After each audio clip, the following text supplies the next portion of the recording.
नमस्कार, मी तुमची सुनेत्रा या चॅनेलमध्ये तुमच्या सगळ्यांचे पुन्हा एकदा सहर्ष स्वागत आहे। हे चॅनेल आहे तुमचे आणि माझे, म्हणजेच आपले चॅनेल आहे। त्यामुळे या चॅनेलवर तुम्ही बिनधास्त कमेंट बॉक्समध्ये तुमची कोणतीही अडचण सांगू शकता आणि ताई या विषयावर व्हिडिओ बनवा असं तुम्ही अगदी हक्काने सांगू शकता।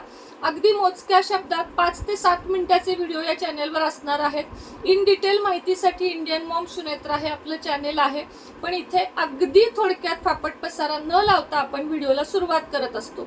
कसं आहे, उद्या आहे वटपौर्णिमा 29 जून। उद्याचे सगळ्यात मोठे शुभ मुहूर्त सकाळी 7:30 ते 10 या वेळेमध्ये पूजा करावी आणि त्यानंतर 1 ते 5 या वेळेमध्ये पूजा करावी। हे आहेत उद्याचे शुभ मुहूर्त। उद्याचे शुभ रंग आहेत हिरवा, पिवळा, लाल, अन्य कोणताही, फक्त काळा आणि निळा नसावा। उद्या आपल्याला केस धुवायचे आहेत का, तर आज धुतले तर जास्त चांगलं होईल।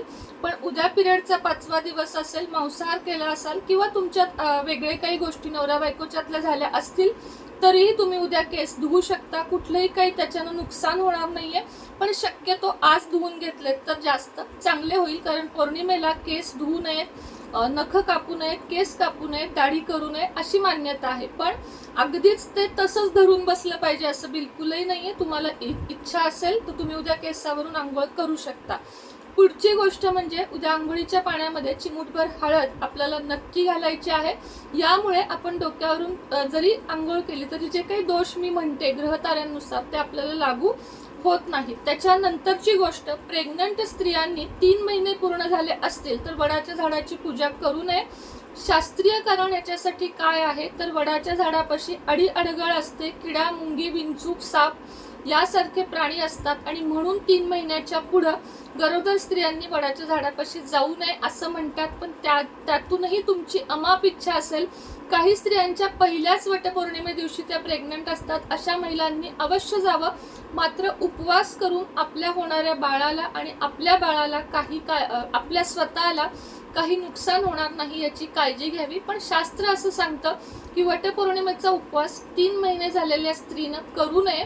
पुढच्या वर्षी, त्याच्या पुढच्या वर्षी असं आयुष्यभर आपल्याला पूजा करायचीच आहे।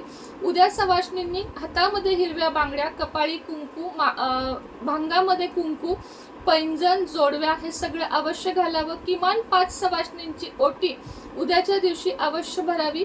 वडाच्या झाडाखाली जाऊन पूजा करावी, ना की वडाची फांदी, वडाची पाने तोडून विविध गोष्टींची पूजा करावी। त्याला काहीही महत्त्व नाहीये। ज्या वेळेस आपण वडाच्या झाडाखाली जातो त्यावेळेस ओम श्री वटवृक्षाय नमः या मंत्राचा जप करावा। पतीसाठीच नाही तर आपल्या घरातल्या सर्वांच्या दीर्घायुष्यासाठी मनोभावे प्रार्थना करावी। कापूर, तुपाचा दिवा, उदबत्ती असं छान ओवाळावं। ज्यांना उपवास करायचा आहे त्यांना झेपत असेल उद्या संपूर्ण दिवस उपवास करून चंद्रोदयाच्या टायमिंगला उपवास सोडावा। ज्यांना उपवास झेपत नाही त्यांनी फक्त वडाच्या झाडाची पूजा करून येईपर्यंत उपवास करावा। काही ठिकाणी मीठ न खाता उपवास केला जातो, तर काही ठिकाणी सगळे उपवासाचे पदार्थ खाऊन पूजा केली जाते। तर तुमच्याकडे जशी पद्धत असेल त्याप्रमाणे तुम्ही करू शकता।